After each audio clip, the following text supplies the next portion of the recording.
बच्चों कि the first thing is कि transfer all the assets in realisation account at book value, जो भी हमारी बुक वैल्यू गिवन है।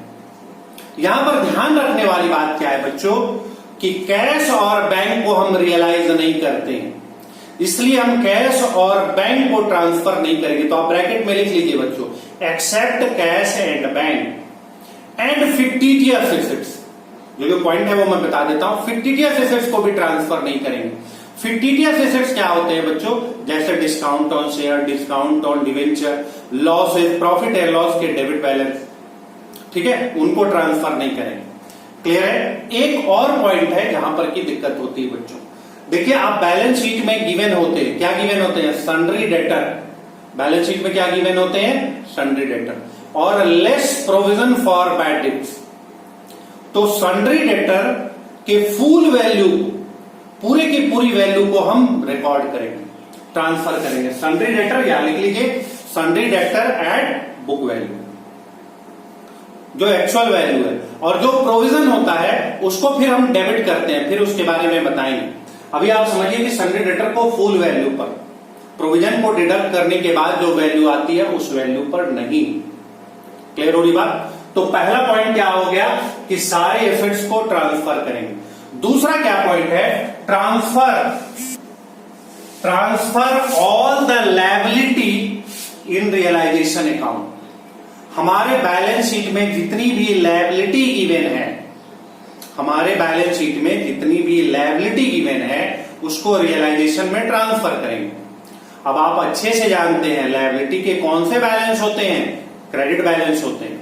तो हम डेबिट कर देंगे, हम क्या करेंगे, डेबिट कर देंगे।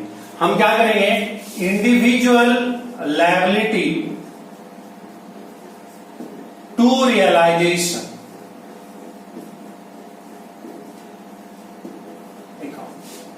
Individual liability to realisation. बेटे हमने इंडिविजुअल वर्ड्स क्यों यूज किया, क्योंकि बहुत सारी लायबिलिटी हो सकती है, जैसे क्रेडिटर, जैसे बिल्स पेबल, जैसे आउटस्टैंडिंग एक्सपेंसेस, जैसे समझ रहे हो ना। तो बहुत सारी जो भी लायबिलिटी होंगे उनको हम डेबिट करेंगे। हमें उनके अकाउंट को क्लोज करना है, हमें उनके अकाउंट को क्लोज करना है। क्लियर हो गई बात, समझ गए। तो दो चीज करना है, सारे एसेट्स को ट्रांसफर करना है और सारी लायबिलिटी। यहां पर एक छोटा पॉइंट जो मैंने अभी आपको बताया था कि सन्ड्री डेटर को फुल वैल्यू पर हम रिकॉर्ड करेंगे।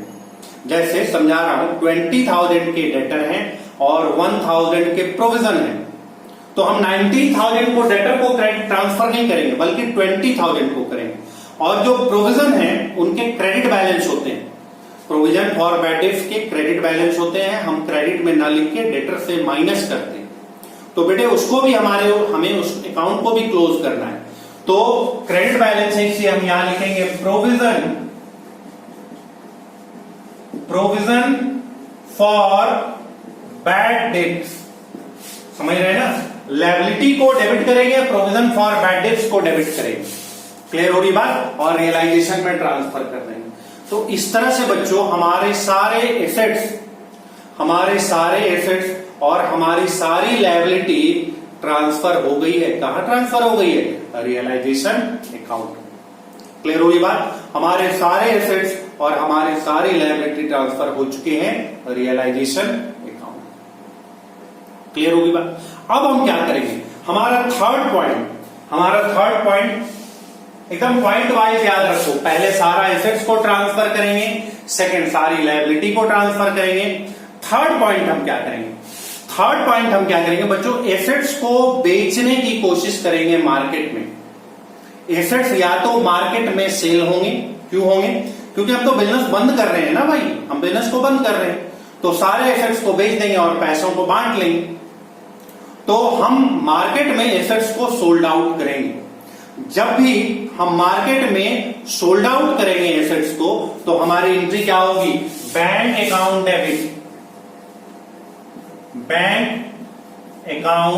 Debit, to. यहां पर समझने वाली बात है, जैसे हमने बच्चों बिल्डिंग को बेचा, तो बिल्डिंग अकाउंट को क्रेडिट नहीं करेंगे, क्योंकि हम तो बिल्डिंग को पहले ही क्रेडिट कर चुके हैं, पहले ही हमने यहां पर रियलाइजेशन अकाउंट में ट्रांसफर कर दिए। तो तो बिल्डिंग के प्लेस पर हमारा क्या आएगा बच्चों, in place of building realisation account. Building के प्लेस पे हमारे क्या आएंगे, रियलाइजेशन अकाउंट। तो हमारी एंट्री क्या होगी, bank account debit to realisation account, realisation bank account debit to realisation. बात समझ रहे हैं ना। हम जब भी किसी एसेट्स को बेचेंगे तो बैंक तो डेबिट होंगे, लेकिन क्रेडिट में बच्चों उस एसेट्स का नाम नहीं आएगा, बल्कि उसके प्लेस में रियलाइजेशन अकाउंट को रिकॉर्ड करेंगे। तो 3 पॉइंट्स बताए आपको। पहला पॉइंट क्या बताया, सारे एसेट्स को रियलाइजेशन में ट्रांसफर करेंगे। सेकेंड पॉइंट क्या बताया, सारे लायबिलिटी को रियलाइजेशन में ट्रांसफर करेंगे। थर्ड पॉइंट क्या बताया कि एसेट्स को मार्केट में सोल्ड आउट करेंगे, एसेट्स को मार्केट में सोल्ड आउट करेंगे। और फोर्थ पॉइंट बता रहा हूं कि हो सकता है कि कुछ एसेट्स को हम मार्केट में ना बेचें, बल्कि किसी पार्टनर को ही दे दें। कोई पार्टनर जो है वो टेक ओवर कर लेते हैं बच्चों। समटाइम्स क्या करते हैं कि हमारे बिजनेस के एसेट्स को कोई पार्टनर बोलता है क्यों बेचोगे, मुझे दे दो, है ना, मुझे आप दे दो। क्लियर हो रही है बात। तो वो डिस्ट्रीब्यूशन हो जाता है एग्रीड वैल्यू पर। ये एग्रीड वैल्यू होता है, ये जो बिकते हैं देखो ये दोनों बुक वैल्यू पर होता है। जब हम ट्रांसफर करते हैं तो बुक वैल्यू मतलब बैलेंस शीट में जो गिवन है, और यहां होता है एग्रीड वैल्यू। एग्रीड वैल्यू का क्या मतलब होता है बच्चों, जितने में बेचा है, जितने में हमने सामान को बेचा है। इज इट क्लियर, समझ में आ रही बात। नेक्स्ट हम क्या करते हैं कि हो सकता है कि कोई पार्टनर ले ले, कोई पार्टनर अगर बेटे कोई एसेट्स को ले लेता है तो हमारी एंट्री बैंक के जगह पर क्या होती है, समझ रहे हैं, इन प्लेस ऑफ बैंक। समझो यहां partners capital account, capital account to realisation, realisation account. बेटे समझिए ये भी एग्रीड वैल्यू, ये क्या होगा, एग्रीड वैल्यू। समझ रहे हैं ना। अगर कोई पार्टनर कोई एसेट्स को टेक ओवर करता है, अगर कोई पार्टनर किसी एसेट्स को टेक ओवर करता है तो उस पार्टनर के कैपिटल डेबिट हो जाते हैं और क्रेडिट रियलाइजेशन हो जाता है। अगर ये बिकते हैं तो बैंक होता है, और अगर नहीं बिक पाते हैं कोई पार्टनर ले लेते हैं तो बच्चों यहां क्या लिखते हैं, पार्टनर्स कैपिटल अकाउंट। क्लियर हो गई बात। तो मैंने 4 पॉइंट्स आपको बताए। क्या क्या बताए, सबसे पहला बताया सारे एसेट्स को ट्रांसफर कर देंगे रियलाइजेशन में।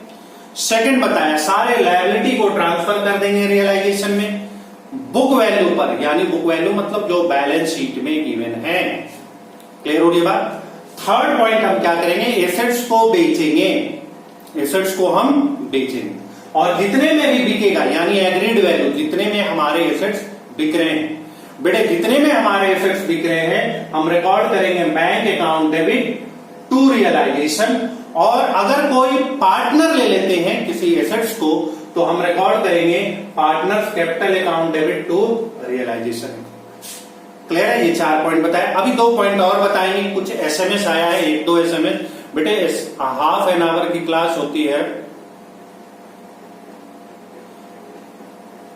एक बच्चे बोल रहे हैं कि दिख नहीं रहा है, दिख नहीं रहा है, तो बेटे क्या करें बताओ।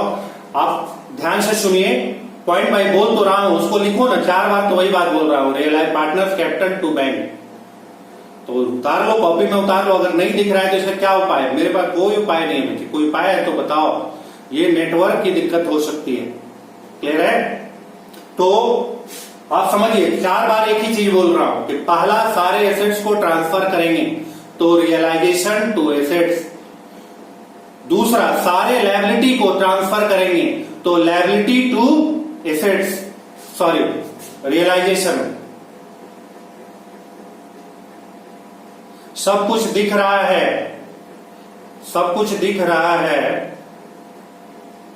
क्या बोलना चाह रहा है बच्चे, सब कुछ दिख रहा है, कंटिन्यू कीजिए। ठीक है बेटे। तो हो सकता है आपके तरफ से नेटवर्क का प्रॉब्लम हो बेटा। अगर दिख रहा है, देखो सारे बच्चे को नहीं दिख रहा है तो ठीक है। अब कुछ बच्चे बोल रहे हैं सब कुछ दिख रहा है, तो आपके नेट का भी स्पीड कम हो सकता है। क्लियर है? अब देखिए बार बार मैसेज कीजिएगा तो हाफ एन आवर की क्लास है। अब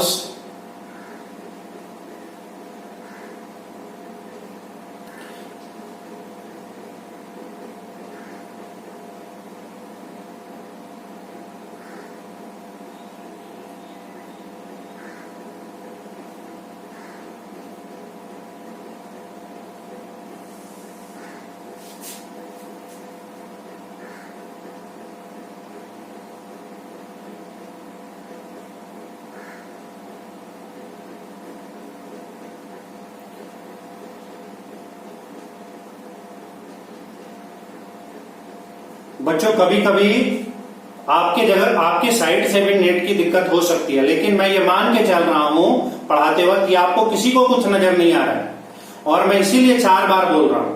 तो जो बोलता हो उसको तो नोट कर सकते हैं ना बच्चे। तो मैंने 4 बातें बताई। सबसे पहले सारे एसेट्स को ट्रांसफर किया। द सेकेंड वन कि सारे लायबिलिटी को रियलाइजेशन में ट्रांसफर किया।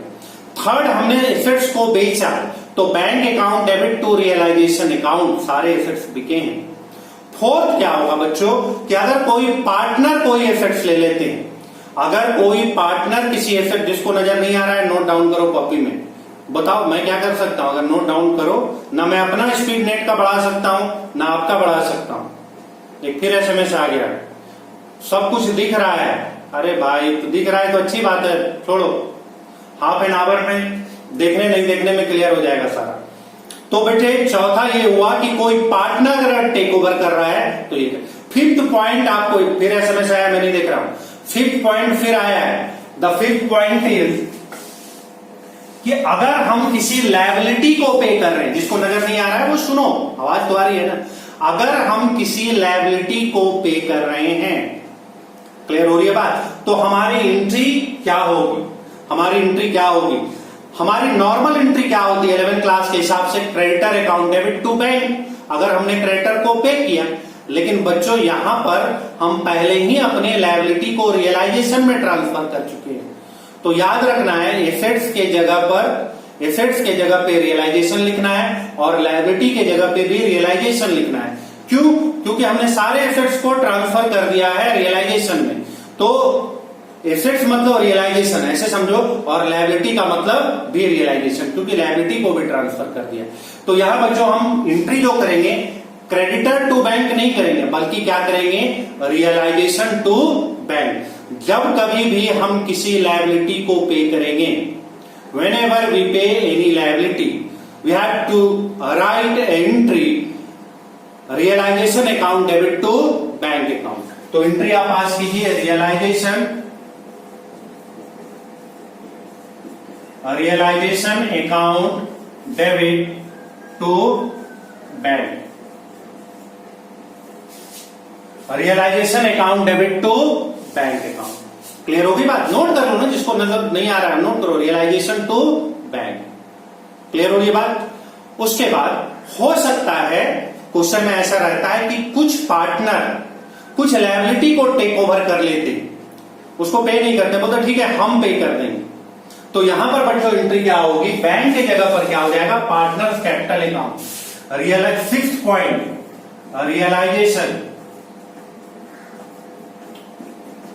Realisation account debit to bank, sorry bank की जगह पार्टनर्स कैपिटल अकाउंट। बेटा अगर हम पेमेंट करेंगे तो रिकॉर्ड करेंगे रियलाइजेशन टू बैंक। हम क्या रिकॉर्ड करेंगे? Realisation to bank. और अगर हम कोई पार्टनर ले लेता है तो एंट्री क्या होगी? Realisation to partners capital account, realisation to partners capital. Clear होगी बात? समझ रहे हैं? कोई कंफ्यूजन है?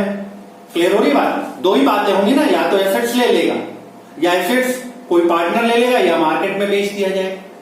क्लियर है? दूसरा क्या होगा कि कोई लायबिलिटी को पे कर दिया जाएगा या कोई पार्टनर ले लेगा। क्लियर हो रही बात? अब देखिए यहां तक समझ गए आप, 6 पॉइंट समझ गए। अब देखिए कुछ पॉइंट समझिए। देखिए कभी कभी कोई लायबिलिटी जैसे हमें पे करना है और हमारे पास एसेट्स भी है, तो हमें बच्चों अपने एसेट्स को बेचना है, समझना है। थोड़ा समझो, नजर नहीं आ रहा है तो सुनो।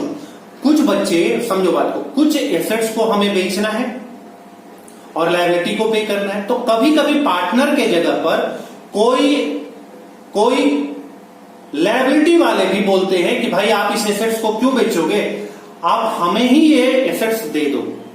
मैंने क्या समझाया आपको, समझा? अगर कोई क्रेडिटर बोलता है, क्या बोलता है बच्चों, कोई क्रेडिटर बोलता है कि हमें आप अपना मशीनरी दे दीजिए, कोई क्रेडिटर बोलता है आप हमें अपना बिल्डिंग दे दीजिए, तो ये भी हम दे देते हैं क्योंकि हमें तो सेटलमेंट करना ही करना है, इसमें कोई दिक्कत नहीं। तो कैसे इस चीज को जरा समझेंगे बच्चों, 2 मिनट, थोड़ा सा टेक्निकल चीज है, समझेंगे। जैसे मान लीजिए कि हमारे बैलेंस शीट में क्रेडिटर 10,000 है। क्रेडिटर कितने हैं बच्चों? 10,000।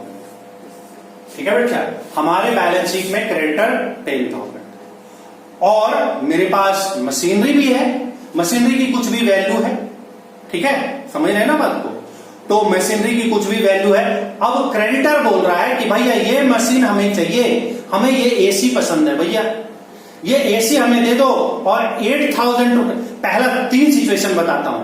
पहला सिचुएशन कि क्रेडिटर बोलता है कि ठीक है हम आपसे एक भी पैसे नहीं लेंगे, मतलब उस एसी की, सेकेंड हैंड एसी की कीमत 10,000 हो गई। उस एसी की कीमत कितनी हो गई? 10,000। समझ रहे ना? तो वो कहता है क्रेडिटर 10,000 वाला, हमें ये एसी दे दो, बस कहानी खत्म। क्लियर हो रही है बात? तो बच्चों इस सिचुएशन में हम क्या करेंगे, मतलब मेरी एसेट्स की वैल्यू भी हो गई कितनी? 10,000। मतलब एसेट्स जब हमने एसी को वैल्यू किया तो बेटे इसकी वैल्यू कितनी आई? 10,000। क्लियर हो रही बात? तो बेटे याद रखना, ना हमें लायबिलिटी को पे करना है और ना उस एसेट्स को हम बेच के कुछ रियलाइज कर पाएंगे। समझ रहे हो ना? तो इसकी कोई एंट्री नहीं होगी, नो एंट्री। कॉन्सेप्ट समझ में आया बच्चों? हमने क्या बताया, अगर हमें किसी लायबिलिटी को पे करना है, वो लायबिलिटी वाला बंदा किसी एसेट्स को पसंद कर लेता है और बोलता है कि ठीक है अब मैं आपसे एक भी पैसे नहीं लूंगा, अब मैं आपसे एक भी पैसे नहीं लूंगा। क्लियर हो रही बात? तो यानी सेटलमेंट हो गया, वो एसेट्स हम निकाल के उस लायबिलिटी वाले को दे देंगे, क्रेडिटर को दे देंगे, और क्रेडिटर को जब दे देंगे तो ना उस एसेट से कुछ रियलाइज होगा, ना लायबिलिटी को हमें पे ऑफ करना होगा, तो इसकी कोई भी जर्नल एंट्री पास नहीं हो। दिमाग में बैठ गया? समझ में आई बात? अच्छा, दूसरा सिचुएशन, 3 सिचुएशन होते हैं बच्चों। सेकंड सिचुएशन क्या है कि हमारे क्रेडिटर 10,000 है, उसे एक एसी पसंद आ गया, एक एसी एक एसेट्स होता है, तो एक एसी पसंद आ गया। वो बोला कि देखो भाई तुम्हें मुझे 10,000 रुपए देने हैं, तुम्हें 8,000 देने की जरूरत नहीं है, तुम्हें 8,000 देने की जरूरत नहीं है। इस एसी की कीमत मैं 8,000 रुपए लगाता हूं बेटे, मैं इस एसी की कीमत 8,000 रुपए लगाता हूं। क्लियर हो रही बात? आप हमें 8,000 रुपए मत देना। क्लियर हो रही बात? कंफ्यूजन है कोई? समझ रहे बात को? क्या क्वेश्चन में कह रहा है बच्चे, इस बार क्रेडिटर एक एसी को पसंद करता है लेकिन उसकी वैल्यू कितनी लगाता है? वो 8,000 लगाता है। तो बेटे 8,000 तक तो हम कुछ नहीं करेंगे, लेकिन टोटल क्रेडिटर हमारे कितने हैं? 10,000 है, तो रिमेनिंग 2,000 को तो हमें पे करना होगा, रिमेनिंग 2,000 को तो पे करना होगा ना। तो हम क्या एंट्री पास करेंगे? Realisation to bank, realisation account debit to bank, और अमाउंट इज 2,000 एंड 2,000। बेटे फिर से इस बात को समझिए, आप अच्छे समझिए। अगर किसी को हमें 10,000 रुपए देने हैं और वो हमारे बिजनेस के पास सपोज आया और बोला कि देखो ये हमें दे दो, ये 8,000 रुपए मैं कीमत लगाता हूं, बेचने वाला भी रेडी है, तो इसका क्या मतलब हुआ कि 8,000 रुपए हमें नहीं पे करने, लेकिन रिमेनिंग 2,000 तो पे करने होंगे ना, क्योंकि हमें उस क्रेडिटर को 10,000 पे करना है और वो हमारे बिजनेस से जो एसेट्स लेके जा रहा है उसकी वैल्यू 8,000 हो रही है। तो 10,000 में 8,000 का सामान ले गया, 2,000 हमें पे करना। क्लियर होगी बात? सेकेंड। और थर्ड सिचुएशन, जैसा मैंने बताया 1, 2 और थर्ड सिचुएशन। थर्ड सिचुएशन क्या होते हैं बच्चों? थर्ड सिचुएशन क्या होते हैं बच्चों? थर्ड सिचुएशन हमारा होता है कि हमारी लायबिलिटी है, मतलब क्रेडिटर है 10,000 और हमारे एसेट्स कितने हैं? एसेट्स की वैल्यू 15,000 हो रही है। समझ रहे हो ना? हमारे एसेट्स की वैल्यू कितनी हो रही है? 15,000 हो रही है। क्लियर है ना? तो जैसे मान लो वो एसी ही मान लेते हैं, तो 10,000 रुपए उसको लेने हैं। हमसे बोला कि ये हमें आप एसी दे दो और आप हमें मत कोई पैसा देना। हम बोले अरे ये 10,000 का एसी लग रहा है, अभी मार्केट में इसको बेचेंगे एसी को 15,000 मिलेंगे। अगर तुम इसकी वैल्यू 15,000 लगाते हो, अगर तुम इसकी वैल्यू 15,000 लगाते हो तो ले जा सकते हो, नहीं तो 2 दिन रुको, मैं इसको बेचूंगा मार्केट में, तुम्हारे 10,000 तुमको वापिस कर दूंगा। बात को समझ रहे हैं ना बच्चों? कॉन्सेप्ट समझ रहे हैं ना? एक क्रेडिटर को 10,000 रुपए देने हैं, वो हमारे बिजनेस का कोई एसेट्स, मान लो वो एसेट्स एसी है, वो पसंद कर लेता है और बोलता है ये एसी हमें दे दो और फिर आप हमें 1 भी रुपया नहीं देना। हम बोलेंगे अरे ये 10,000 के एसी नहीं है, ये 15,000 के एसी है। क्लियर हो रही है बात? अगर उसकी वैल्यू क्रेडिटर रेडी हो जाता है कि ठीक है ये 15,000 है, तो वो क्या करेगा? 10,000 रुपए तो एडजस्ट हो गए, रिमेनिंग के 5,000 वो पे करेगा ना। तो बच्चों हम ये एंट्री नहीं करेंगे बैंक टू क्रेडिटर, नहीं, हम एंट्री करेंगे बैंक टू रियलाइजेशन। यही समझना है, क्योंकि एसेट से जब भी हमें कुछ रियलाइज होगा, जब भी उस एसेट से कुछ रियलाइज होगा तो वो रियलाइजेशन के थ्रू पास होगा, क्योंकि उस एसेट्स को हम ट्रांसफर कर चुके हैं रियलाइजेशन में। तो हमारी एंट्री क्या होगी बच्चों? Realise bank account debit to realisation account, और अमाउंट कितने होंगे बच्चों? 5,000 और 3 चीजें मैंने आपको बताई, फिर से ध्यान दीजिए बच्चों, मैंने आपको 3 चीजें बताई। फर्स्ट थिंग क्या बताया कि अगर 10,000 के क्रेडिटर है और किसी एसेट्स को वो ले लेते हैं और उसकी वैल्यू भी 10,000 ही लगती है, तो एसेट्स को वो अपने घर ले जाएंगे, ना हमें क्रेडिटर को पे करना है, ना एसेट से हम कुछ रियलाइज करेंगे, तो हम इसकी कोई भी एंट्री पास नहीं करेंगे, नो एंट्री। क्लियर हो गई बात? नंबर 2 सिचुएशन क्या बताया बच्चों? अगर हम किसी क्रेडिटर को जो कि 10,000 का है, उसे कोई एसेट्स पसंद आ जाता है, लेकिन उसकी वैल्यू 10,000 से कम होती है, मान लीजिए 9,000 होती है, तो क्या होगा कि हम एसेट्स उनको दे देंगे और 1,000 अभी मुझे और उनको पे करना है, तो हम पे करेंगे। तो पे करेंगे तो एंट्री क्रेडिटर टू बैंक नहीं करेंगे, बल्कि करेंगे रियलाइजेशन टू बैंक। हमारी एंट्री क्या होगी? Realisation to bank. क्लियर हो रही है बात? क्योंकि सारे एसेट्स लायबिलिटी रियलाइजेशन में ट्रांसफर हो चुके हैं। थर्ड पॉइंट, अगर हमें किसी लायबिलिटी को पे करना है, उसे कोई एसेट्स हमारे बिजनेस का पसंद आ जाता है, लेकिन उसकी वैल्यू ज्यादा है, जैसे 10,000 के क्रेडिटर थे, उसे एक एसी पसंद आ गया जिसकी कीमत 15,000, तो हम बोलते हैं कि ठीक है तुम एसी ले जाओ और 5,000 रुपए और दो। ये एसेट्स मेरा 10,000 का नहीं है, 15,000 का है, मैं 10,000 के बदले नहीं दे सकता। अगर क्रेडिटर मान जाता है तो क्या होगा? वो मेरा एसी ले जाएगा और 5,000 हमें लौटाएगा, क्योंकि एसी की वैल्यू 15,000 है और हमारा वो क्रेडिटर केवल 10,000 का है, तो 5,000 लौटाएगा ना बच्चों। जब वो लौटाएगा तो एंट्री बैंक टू क्रेडिटर नहीं करेंगे, बल्कि एंट्री करेंगे बैंक टू रियलाइजेशन, क्योंकि हम टोटल क्रेडिटर और टोटल एसेट्स को जहां कहीं भी क्रेडिटर मतलब लायबिलिटी और एसेट्स आएंगे, उसकी जगह हम रियलाइजेशन को रिकॉर्ड करेंगे। क्लियर होगी बात बच्चों? यहां तक में कोई दिक्कत नहीं है।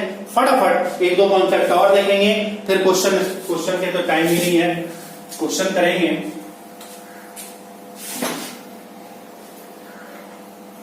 बच्चों कभी कभी अनरिकॉर्डेड एसेट्स होते हैं, जैसे बच्चों आपने देखा होगा कि अभी आप गुडविल पढ़ रहे हैं, गुडविल बैलेंस शीट में नहीं होती है, समटाइम्स होती भी है लेकिन नॉर्मली नहीं रहती है, हम उसका वैल्यूएशन करते हैं।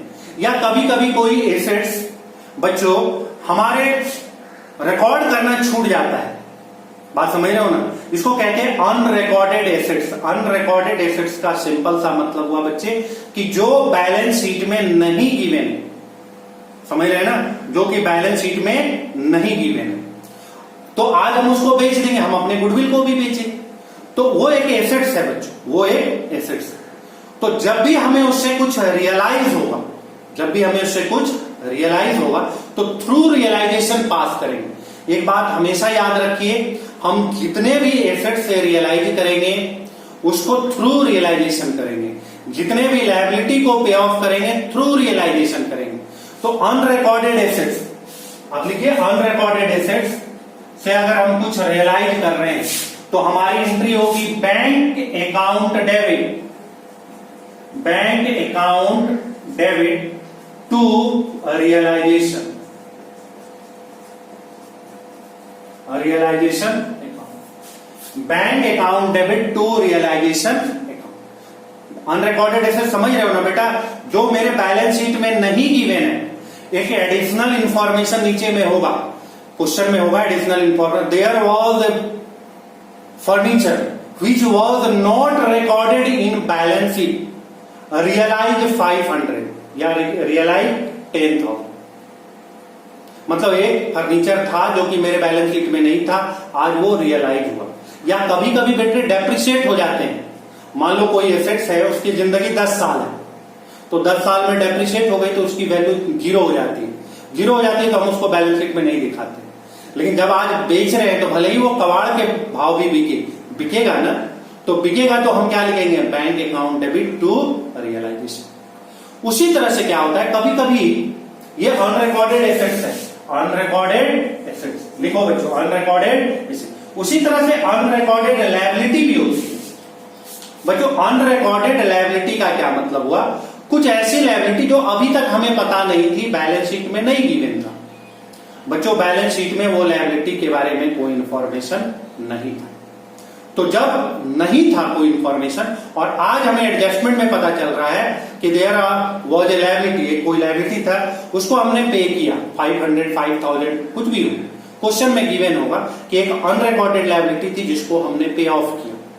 तो बेटे जब भी आप अनरिकॉर्डेड लायबिलिटी को पे करेंगे तो एंट्री क्या करेंगे, realisation account debit, realisation account debit to bank account, realisation account debit to bank. समझ रहे हो ना बात को, जब पेमेंट करेंगे तो realisation to bank, unrecorded assets की बात बता रहा हूं, सॉरी लायबिलिटी की बात बता रहा हूं। और जब अनरिकॉर्डेड एसेट से रियलाइज करेंगे तो क्या होगा, bank account debit to real. Bank आएगा जाएगा तो पता ही है बेटा, जब बेचेंगे तो बैंक आएगा डेबिट होगा, और जब पे करेंगे तो बैंक क्रेडिट होगा। डेबिट क्रेडिट समझ करके हमें रियलाइजेशन केवल करना है, ठीक है। तो एक नॉर्मल एंट्री मैंने बता दिया। अच्छा एक छोटा सा और पॉइंट बताते हैं, कभी कभी रियलाइजेशन, कभी कभी नहीं लगभग हर क्वेश्चन में होते हैं बेटे, रियलाइजेशन एक्सपेंसेज होते हैं। हम अपना बिजनेस कर रहे हैं तो क्या करेंगे, रियलाइजेशन एक्सपेंसेज भी हो। जब हम लिक्विडेट कर रहे हैं, डिजॉल्व कर रहे हैं तो हमें कुछ खर्च भी आएंगे ना। तो जब कभी भी रियलाइजेशन एक्सपेंसेज होगा बच्चों, जब कभी भी रियलाइजेशन एक्सपेंसेज होंगे तो रियलाइजेशन एक्सपेंसेज की क्या एंट्री होती है, नोट करो, रियलाइजेशन